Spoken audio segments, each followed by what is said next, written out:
Welcome to this story, where we explore how kindness can come from the most unexpected places. The day began like any other at a small roadside diner on the edge of town. The sun burned through the dusty windows, and the smell of coffee and fried bacon filled the air. Behind the counter worked Lily, a quiet young waitress with tired eyes and a faint smile that never quite reached her face.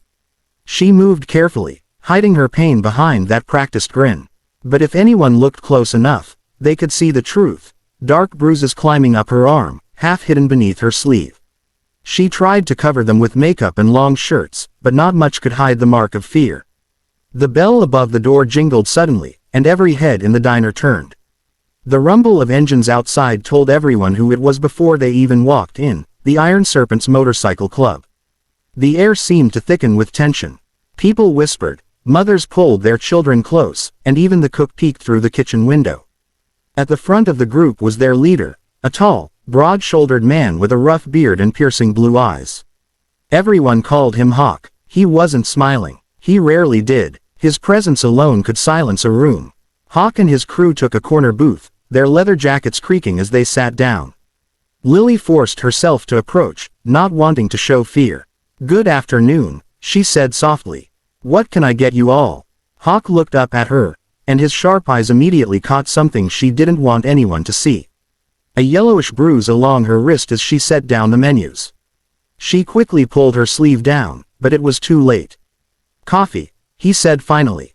"Black, for all of us." As she turned to leave, he added quietly, "And hey, miss, take your time." Something in his tone made her pause for just a moment, not fear, but a strange gentleness. When Lily went back to the counter, the bikers whispered among themselves. One of them, a younger guy named Diesel, said, "Boss, did you see her arm?" Hawk just nodded. He'd seen more than that. He'd seen the way she flinched when a man at another table raised his voice, the way she kept glancing nervously at the clock, as if she was dreading something. A few minutes later, a tall man in a mechanic's uniform walked into the diner. His face was red, his steps unsteady. He went straight to the counter and grabbed Lily's wrist roughly. "You think you can ignore my calls?" he barked. The entire diner fell silent. Lily whispered, "Please, not here. I'm working." Hawk's eyes narrowed. He leaned forward slightly, his voice low but dangerous. "Let her go." The man turned, sneering. "What's it to you, biker boy? Mind your business." Hawk stood. The room seemed to shrink around him. His crew followed, ready to move at a single word. He stepped closer until he was standing right behind the man, his shadow covering him completely. "My business," Hawk said, "is that I don't like men who hurt women. So I'll say it again: let her go." The man hesitated, looking around for help, but no one moved. The entire diner was frozen in silence. Finally, he released Lily's arm and took a step back. "You don't know who you're messing with," he muttered. Hawk smiled coldly. "Neither do you." In a flash, the man stumbled backward as Hawk's crew stood between him and Lily. Without another word, the man turned and stormed out. The sound of his truck peeling away outside broke the stillness that followed. Lily stood there, shaking slightly, her eyes wide with disbelief. Hawk turned to her, his expression softening. "You okay?" She nodded, tears forming. "You didn't have to do that," she whispered.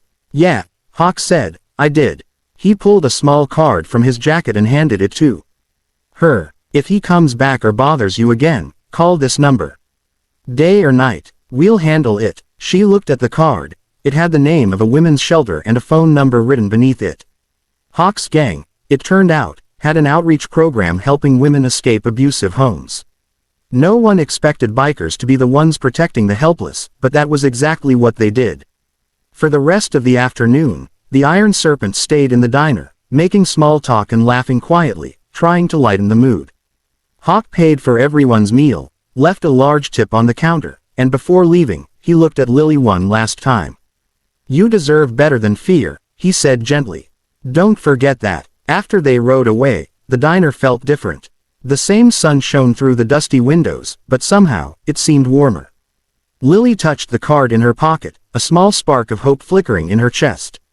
For the first time in a long while, she felt seen, not as a broken woman, but as someone worth protecting.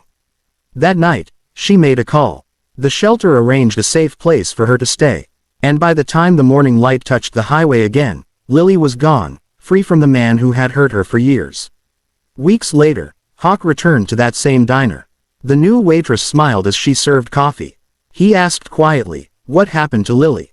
"She's doing good," the woman said. "Got a job in another town. Said some biker angels helped her get a fresh start." Hawk chuckled softly. "Good," he murmured. "That's all that matters." As the engines roared to life again and the iron serpents rode off down the open road, one thing was clear: not all heroes wear badges.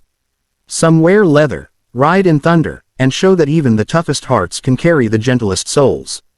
Because sometimes, real strength isn't about fighting for power, it's about fighting for someone who can't fight for themselves.